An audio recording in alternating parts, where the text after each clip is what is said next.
Right then, lads and lasses, how we doing, and welcome back to the channel. Hope you're all having a lovely day. Welcome back to the Geordie Josh channel, and welcome back for daily news yet again. I hate to say it, and I hate to start the video off like this, but we have got some depressing news in today's video. We've got some alright news, and Martin Dubravka has reached a permanent agreement to join Burnley. We'll get into that later. We've got news on Benjamin Sesko, etc. Nicholas Jackson, and a lot more, ladies and gentlemen, so do stay tuned. If you do enjoy the video, if you end up enjoying the video, hit the thumbs up button and subscribe if you are new for all Newcastle United content. Get that notification bell on, as I always tell you, so you are here for the earliest upload. And also, we've made a bid for a player, which we've also got some bad news straight away on that. This is why I wait to upload. I don't exactly do it straight away because I do wait for the inevitable sad news to come out that we've either been rejected. Without further ado, let's get into it. So firstly, the massive saga on Newcastle United, Manchester United, like we spoke about in yesterday's video, in Benjamin Sesko, it looks like it's came to a conclusion. Nothing's been agreed club to club terms, as David Ornstein does say, but Benjamin Sesko prefers Manchester United over Newcastle United. RB Leipzig actually accepted Newcastle's €82 million offer, €82.5 million offer, plus 2.5 to be exact. But yet again, Benjamin Sesko preferred to join Manchester United. And I still don't get why. Fabrizio Romano said a few days ago, the things that Benjamin Sesko is considering at his next club, either Newcastle or Man United, was, off the top of my head, his life, his career, money, European football, and the manager he will play under. I think nearly every single one there, apart from money, which even Newcastle could give a decent wage, Newcastle clear on. I mean, Newcastle's a better city than Manchester. It's so underrated. Obviously, Eddie Howe's the better manager than Ruben Amorim. Always talking about a manager who took Manchester United to 15th, or the manager who took Newcastle United from relegation to Champions League 2 seasons now, by the way, and won them their first major trophy in 70 years. Bit of a hard one, isn't it? I'll probably give that one to Ruben Amorim. Of course, we've got the better players, and we will definitely give him a better career. The amount of wasted potential that Man United have seen throughout the years is absolutely abnormal. But it looks like RB Leipzig are going to sell to Manchester United, although Newcastle United gave the higher offer. I'll never understand why they want to go to Man United. Anyways, in other news, talking of strikers though, Newcastle are going to have to look elsewhere in the striker market. I'm pretty sure we've looked at every single striker that there is on the transfer market at the moment, but according to Mike McGrath of Telegraph Sport, Newcastle United's serious option, one of our serious options, is Nicholas Jackson. No. Right, do you know what it is? Look, Nicholas Jackson, he isn't actually that bad of a player, but I can't handle the prospect of losing Alexander Isak, losing out on Ekitike, Cunha, who else was there, Delap, even the likes of Benjamin Sesko, to go down, Visser even, Holly Watkins, to Nicholas Jackson. I'm not having it, ladies and gentlemen. And we've always had that rule. I don't want to say the exact word, but the no D-head rule.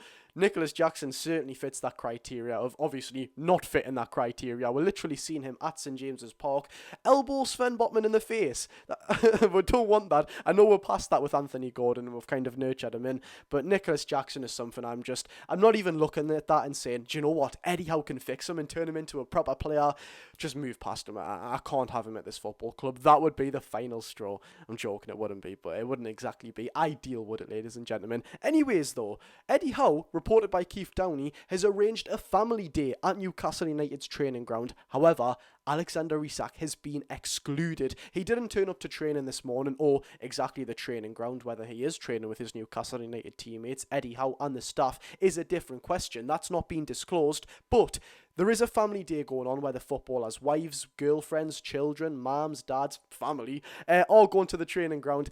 Alexander Isak isn't there. He has to report by himself later on when everyone in the event is finished and everyone is cleared out, which it's not rosy. I mean, obviously it's not rosy. The way he's conducted this whole situation about making his move to Liverpool, it could have been avoided and done in a much more respectful manner. But, I mean, this is what pans out, unfortunately, ladies and gentlemen. It's not nice at all, even from the outside looking in. But there's no one to blame but himself. In a little bit better news, which is soon going to get shut down. I'm sorry, ladies and gentlemen. Patrick Berger from Sky Sports Germany, very credible. Don't let that surname chuck you off, I promise you. Sky Sports Germany have reported this. Obviously, as you can see, I would not lie about that. Newcastle have placed an official bid for a player we've looked at in previous seasons, and you probably know if you have watched the YouTube channel for a while. Sorry, Malick. I always butcher this pronunciation. Is it Thiaw or Chiao? We're just going to go for Malick Thiaw, okay, just for the time being until there's some more progressed stages.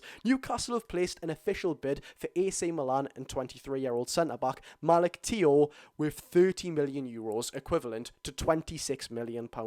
I mean, in today's day and age, that's a bargain. You can't really go wrong for £26 million, especially for someone who's played in the top 5 leagues in Europe for quite a long time now. Of course, he did play regular first-team football for Schalke, who also have a 10% only profit sell-on clause in his contract, which shouldn't really be anything to harm this deal, in my opinion. It's only 10%, and it's only the profit as well, so that's not something that should exactly harm this negotiations. Something that does harm it though, and I did want to say, whenever we get linked to players or we're making a bid, right now, as of the toll of rejections and just countless harmless thrown around interest players that we have had interest in, it is hard to get excited around players like, is it going to be credible? Is it actually going to get to a latter stage where we are seriously going in for the player and no one else is, because it doesn't seem like we can compete with other teams when it comes to signing players.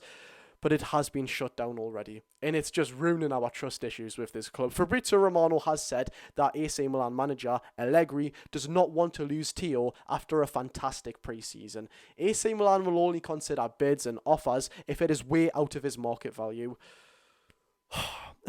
I don't know what to say, man. I mean, we've just got to laugh at this point, ladies and gentlemen. How are we ever meant to, get excited for transfer rumours, even if it's a fantastic player? We're just going to say, well, it's not happening. Chelsea, Man United, Liverpool, Arsenal, someone's going to come in and just snub them, or they're just going to want too much money. Apparently, Lake Como, of course, newly promoted from the Serie A last season, they agreed a bid with £26 million, and now they don't want to sell him to Newcastle United for £26 million. I mean, to be fair, as they want into a Premier League club, they are obviously going to charge us more money than an Italian club. We have way more money to spend, but still, my God, it's frustrating, isn't it? In other news, though, this is a little bit came out of nowhere from Keith Downey of Sky Sports. There was rumours and murmurs of this online, but Newcastle United and Burnley have reached the permanent agreement to sell Martin Dubravka to the Clarets. I mean, that kind of came out of nowhere, if I am being honest, ladies and gentlemen. The goalkeeper is currently undergoing his Burnley medical